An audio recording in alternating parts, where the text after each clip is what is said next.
Ladies and gentlemen, good evening. Tonight we're going to talk about the AGENTS.md file and the purpose that I use it for is for the Codex Cli. So you have probably seen my other videos where I create code by using Codex, where I can just see, please generate this Spring Boot service or whatever, and then it actually creates this code by itself. It's really, really smart. It's OpenAI that is behind it, and of course you need to have one of their plans that cost money, or you can also use pay as you go. So where you're using a token instead, and then you just pay for the usage if you just want to try it out. But that is not what this video is about. This video is about the agents.markdown file. It is something that not just Codex is using. It's all of these models right here.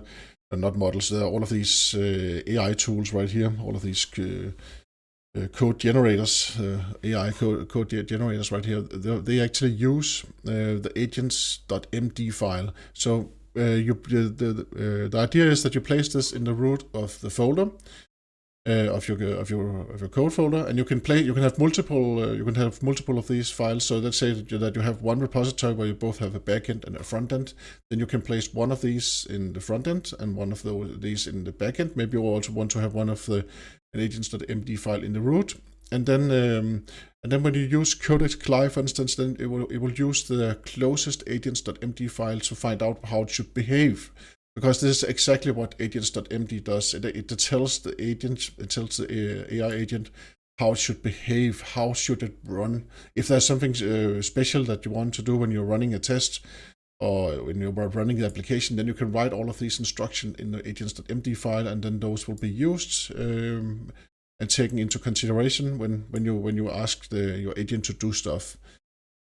So it's like a README file for agents. That's exactly what they say here up in the top right here. So agents is a README file for agents, and they have some examples right here. If you wanted to, if you want to say that it should, you have some special setup commands right here. Then you can say that these are the things that it should run, and then it will run exactly those commands when it has to set it up.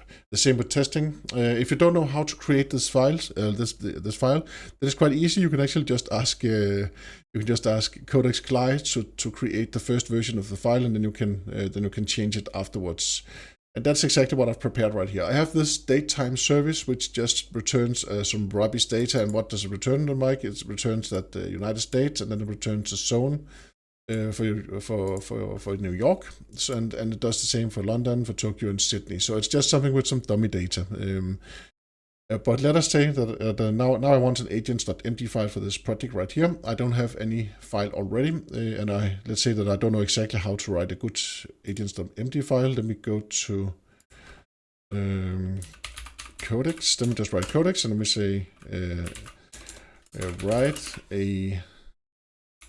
Let's see.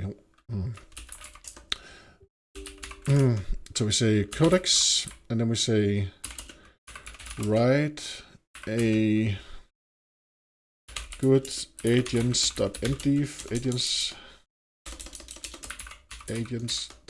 file for this project. Include that all tests should have a before step that logs the statement. That logs the statement hello, log statement hello plus a random number. And I'm going to save this right here. So let's say I'll just write agents Codex agents.md. I was a bit too fast. I need to go into Codex first. Yes, allow Codex to work on that, and then we will. Then I'll paste in the text again right here. So first of all, we need to be inside Codex. We need to. So now we have. You can also just call init. So that's another way of creating an agents.md file. So we can just create /init, and then we'll get a default file. I would like a specific file with this instruction that I have right here. That when we are creating tests, we should always add the statement hello and then a random number, just for fun, just to try out something. And then you can see what happens right now. Codex Cli, it's going through the project structure, and it's looking at, it's reading the README file. Markdown file is actually itself that made that file. Then it's reading the code. What is the code doing? And then now it's creating some agents.md instructions. Okay, so let us see what actually happens. So if I go here and look, then I say reload. Reload from disk. Then we can see now we have an agents.markdown file right here. So this is our agents.markdown file. What does it say? It says something with the context, blah, blah, blah, that we have an entry point right here. That's totally true. So that means that let's say that I want to change my entry point one day, or I want to have multiple entry points. Then I could say which entry point should be used by the agents to run the application, for instance. It's very powerful. And as I said before, it's not just for open, for Codex Cli. It's also for a lot of other agents right here. Let's go to the test. Let's go to the test section right here. So now we have a testing protocol, mandatory hook before each or equivalent method that says hello, and they say system out. I could change this to log info instead if I want to. Right now, it just says system out println hello plus a random number. Okay, so that's quite good. I'm actually quite happy with this agents.md file right here. So now I'll go back to Codex, and then I'll actually have it make me a test. So I already have one test right here, which is a world time controller test. It's also a test that was created by Codex, but I want another test that is named world time controller specific values.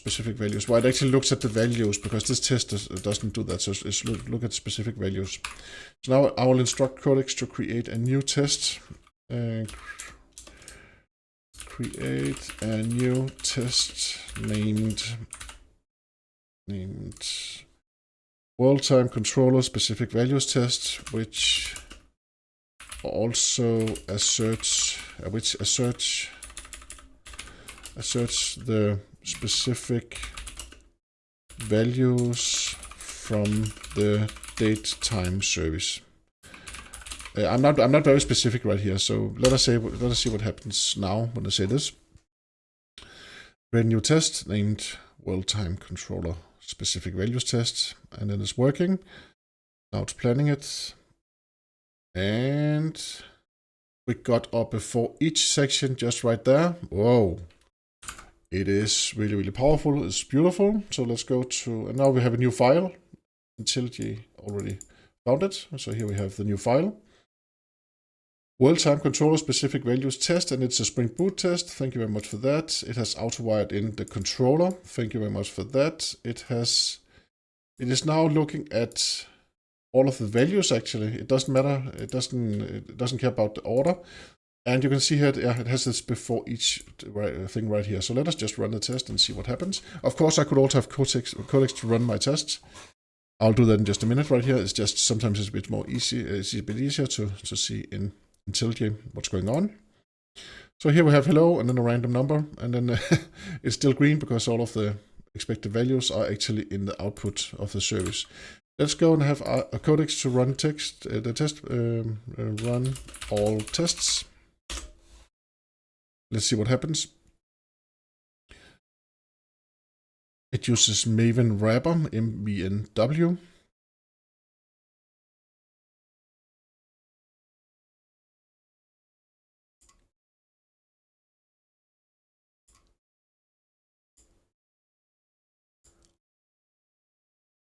Yeah. It is running the test with MVNW. Let's see what happens now.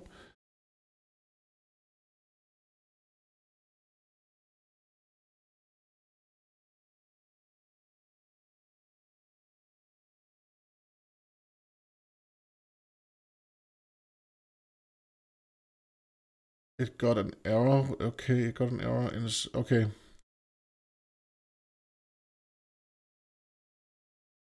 This is only a warning, so I don't think that's it. Terminal deprecated. It's just a warning that we have something unsafe. Now it's running again. It actually, okay, this is actually quite smart. It actually it found out that the world time controller test, it does not have a before each section that actually prints out hello with a random number. So it just added that to the existing tests. See, that is quite powerful. So when we change something in the agents.md file that we want something done, then then it's then it also changes the existing tests whenever it comes to it. So let us now look at the existing test right here.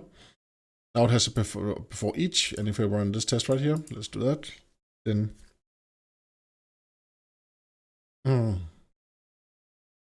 we get the result right here. Yes. I did not see the result. It said right here run nbnw test, but it did not say. Maybe we should say run. Okay, it was not done yet. That's why. Okay, I was just impatient. It ran the tests and it actually got an error. And now it updated the Surefire plugin. It's probably because it was... and then it's running the test again, okay? Without me writing anything. That is amazing. The Surefire plugin now been updated. Maybe it was out of date. That could be it.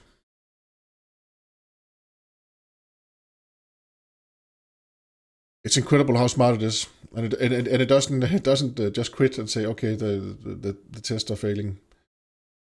So Excel tries to fix it, but it works in IntelliJ. So there's something on my WSL that is not. The environment is different on my WSL than it is in IntelliJ. So there's something there. Okay, my IntelliJ actually uses the local Maven version, so it's also a different Maven version. Let's see what happens now. So now it is. Yeah, see, I don't like all of this. So now it's adding a. Now it's adding byte body mock maker.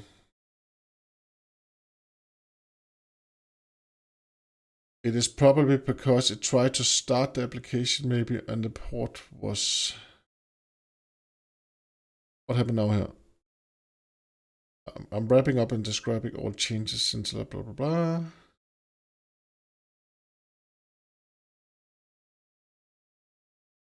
It actually finished it stabilizing Mockito. It add okay, so it added Mockito. I don't know if I like that actually, but it's very verbose of what's going on. So now I got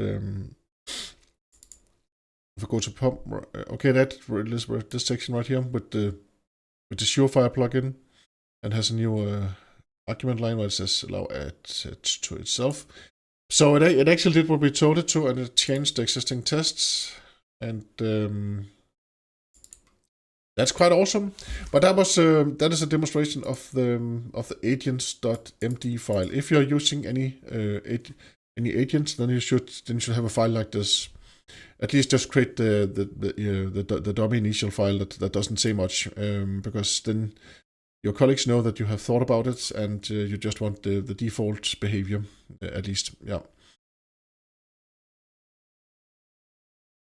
Yeah, and as I said before, if you have a mono repository, it's called a mono repo, when you have multiple applications and modules inside the same repository. So let's say you both have a backend, you have another folder with a front end, then you could have an agents.md file in each folder, and then Codex Cli will then find the closest agents.md file. So if you're running Codex Cli inside your backend, then it will take the backend agents.md file, because it is different, of course, on it is different whether you're in a front end or backend project. Regarding the ways that you have to run your application, regarding how you have to test your application. Usually, of course, you use Node and npm for the front end, and you then use Maven or Gradle for the backend projects. Yes, thank you very much for watching, and thank you very much for all of your cool comments, and have a great day. Hope to see you again soon. Bye bye.